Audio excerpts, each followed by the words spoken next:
You know, one of the most heartbreaking things that I wanted to do in terms of the Bioshock community was try to attempt to revive Bioshock 2's multiplayer. I have a bunch of friends that I can actually get on, have sessions with, and end up getting videos done for you guys.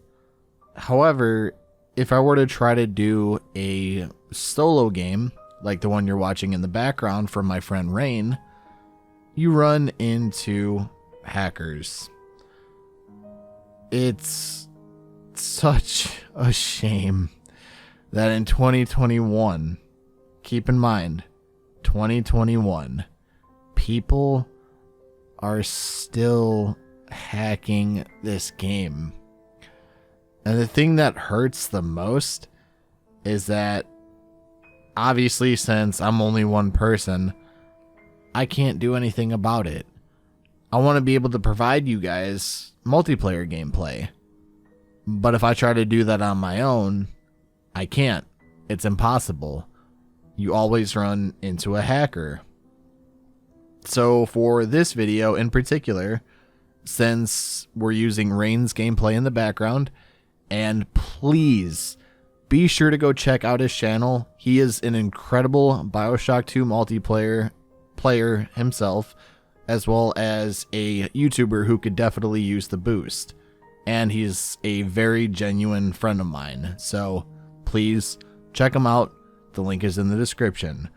But I'm actually going to get him on here to explain what he played against during this match, as you can see with all these different weird characteristics here, what he experienced, and what he experiences on a personal basis. So, with that being said, let's jump into that portion of the video.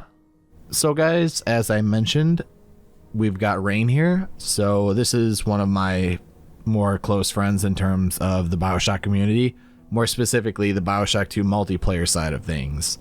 And as I mentioned, I want him to kind of explain to you guys how bad the hacking actually is in Bioshock 2 multiplayer. So, you have the mic, my friend. Oh, awesome. Yeah, hacking's really weird with this game because it's not like you can just go to a site and pay for it monthly like people do with Rust or something. What actually happens is, I'm pretty sure it's done with game files. I'm not sure how, never really pursued it. But these guys do some wacky stuff. Like, in my clips, I'm just gonna guess, 1,000 heat-seeking RPGs that come straight towards you. It'll hit you through walls. It'll do all sorts of funky stuff. And shotguns will one-hit you from across the map. That happens in there, too. I've seen Infinite Eve. And I noticed the one that you sent over. Like, those RPGs were going through walls, like the grenade launchers. Oh, yeah. Like, you wouldn't even see it, and then all of a sudden you're just dead. It's just such a huge blast radius. I said, I have no idea how these guys do it. But there's a whole lot of stuff. The first time I actually encountered a hacker, because I'd left kind of the community, if you want to call it that, for a while. The first time I saw a hacker, they had God mode and was using the rivet gun that the Big Daddy had. So it was just the weirdest thing. They're like, and were they using that as their primary? Oh yeah, and with God mode, so they just walked around and it's 3 shots to kill someone. So they just 1, 2, 3, 1, 2, 3, not worrying about. And what do you think they get out of this? To be honest, like, how is this fun? You know what I mean? Yeah, I never really understood that, because like you're just making the game intentionally way too easy. Meaning, like, if you're just racking up kills and stuff like that, I don't really get that. Like, just... Yeah, and plus you're ruining it for the other players that are in the lobby that are actually trying to legitimately play. Because part of the fun of this game is bettering yourself and just getting better at this game in general. So, like... Exactly. And that's what I do. That's why I consider myself halfway decent. It's just, I love it for the game, and I love improving each time I play. But when somebody comes in, they're only going to be the best at it because they made themselves the best at it. Like, there's nothing to improve on there. I'm just wondering if it's some sort of cheat, kind of like how it is with like Warzone or anything like that. Because obviously you mentioned that there wasn't any sort of website to do it, but I wonder... Well, there isn't really any cheat. Yeah, that too. But I just wonder if there's any like residual effect where you can go to like one website and you have like a certain set of cheats or hacks or whatever you want to call them for like any game that doesn't detect it. You know what I mean? Oh yeah, like just cheats in general, like a hub. Yeah. More in a sense. Yeah. Plans. I like that. Nice pun. That was unintentional, I promise. One thing I noticed in your gameplay too, it seemed like he had walls. Like, do you think you would agree with that? Like wall hacks? He could, but I don't think he did. Because if he had walls, he would have hit me. Like, would have pre-fired every living shit out of me. He didn't have to. All he had to do is shoot a grenade launcher literally through a wall. Yeah. So it's really hard to tell, but... I'm sure he does have walls. Like, maybe the names pop up for everybody. I'm sure he has something like that. Yeah, and my issue is just I don't understand what people get out of this. Like, you have people that genuinely want to, like, make the game at least playable or enjoyable for the people that maybe want to get into it or want to try it. And as soon as they encounter that, it's going to deter them away from actually trying. And it sucks. Yeah, and I mean, I've seen a lot of... Like, in this game, this is a perfect example. I have a lobby full of new players, just in general. And I love seeing new players.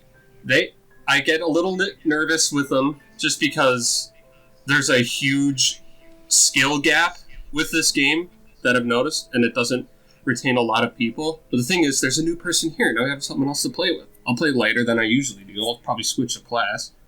But I like playing with these guys. And now... I'm probably not going to see like 3 or 4 of them ever again, just because of this guy. And that's because they come back after 10 years just to see if there's a game, and there is a game, but one guy's cheating it. So now you're not thinking, oh, it's probably just this guy. You're thinking, oh, they're probably all cheating. And then not to mention like our talk before we started recording, too. It doesn't make it fun. Like, we were trying to kind of build it back up. And all of a sudden, it's just like, no, that's when the cheating started, because I think you can even go back in a couple of my videos and we ran into cheaters, at least during the recording session. And we would have to go and search for another lobby or end up setting up a private game. Yep. And to go through all of those obstacles just to get to a game, it's just not fun, man. It's frustrating. No, it's not. Well, just like what you touched upon, there are ways to avoid them. Something I did was set my Steam profile to private, because one of the ways he follows you or joins your private sessions is they'll go to your profile, and whenever you're playing Bioshock 2 multiplayer, you'll always have the button there that says join game, unless you're either offline or your profile's private. Yeah, and I don't think a VPN would do anything, at least if you are still appearing online. And yeah, VPNs don't really... If anything, it's a hindrance in this game, because this game is one of the most susceptible to lag. The more people in a lobby, somebody's probably going to lag, depending on who the host is. True. It's already a very touchy game in terms of connection, so I wouldn't run a VPN through it, because it also doesn't stop this. Okay, so in your opinion, like, let's say... How long have you been playing Bioshock 2 multiplayer? Like, for myself, I think it's been about 1.5 years now, maybe 2 years. But for you, how long would you say you have racked up? When this game was on Windows Live, I had over 1,000 hours in it. And that was with a CD-ROM. I had to put that shit in a laptop. And that's old that school. thing got hot, too. But I would play that is old school. Night. So, all of your time, like playtime in this game, what would be the best and most absolute way to try to avoid hackers? So let's say people that come across this video that want to try Bioshock 2 multiplayer, what would be the best way to avoid that? Would it be to appear offline, or is there another option as well? To avoid him, no, he kind of shows up at random. He's kind of Bioshock 2 multiplayer RNG, so to speak. Like, he shows up at random times, but once he shows up, you gotta go off the radar. So, in terms of how to... There's not really a good way to avoid it. Like, it either happens or it doesn't, but there are ways to go around it, and those are the avenues that you really want to focus on. And that would be like setting up a private match with, like, let's say myself, you, Doom, and just getting a bunch of guys that want to play. Oh yeah, I already have a friends list full of people that play on the regular. Like, I have full lobbies every weekend. Like, yeah, for sure. It's fun.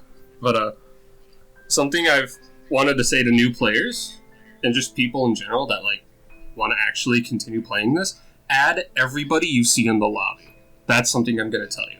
The hacker that's in my footage, so to speak,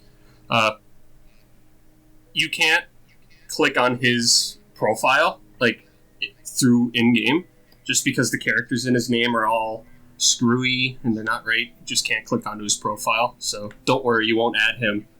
But I would say add everybody else, because the only way that this is gonna, I'm not gonna say come alive again, because it's pretty old and I have no high expectations, but I like seeing new people around, so add everyone you see. I'll say that. Anyone who's like level 50 or like a higher level than you, if they have a higher level, they're on here a lot, I promise. Yeah, for sure. And then you can just kind of follow us around wherever we go. We don't care.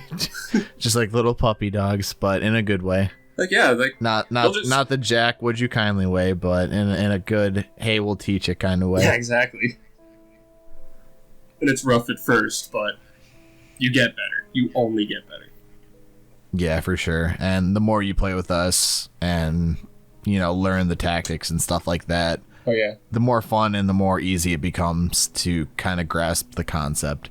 I think something I've called this game before is just an eloquently and just beautifully arranged piece of garbage. Like, it is, there's so much about this game that is just unfair, but so much of it is unfair that it doesn't matter. It's just go buck wild. Yeah, honestly, just have fun. Yeah, that's like what I want to push with this, is just to have fun with multiplayer again. Yeah, it's an insane, ludicrous game, and I love it so much. It's been 10 years. Yeah, me too, buddy, me too. Well, thank you for giving your input. I really do appreciate it, and thank you to actually telling everybody kind of what to look out for, what to expect, and to try to encourage people to give it a shot. So absolutely, because well, I'll say a couple of points. Final closing statements, if you will. Yep. Well, in terms of the hackers, there's actually two of them. There's this guy with the weird scrambly name, and one with the profile of Marilyn Monroe. Both of them usually go together, and they don't really do anything.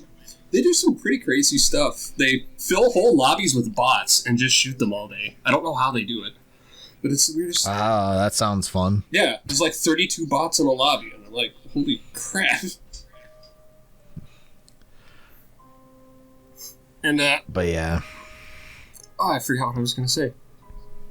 Yeah. That's how I okay. am. We can pick it up on another one. Maybe we can do like a live commentary sometime. I'd be down. All right, for sure. Well, thank you again, everyone. If you're watching this far, be sure to check him out. His links are in the description, as I mentioned at the beginning. And with that being said, thank you all for watching.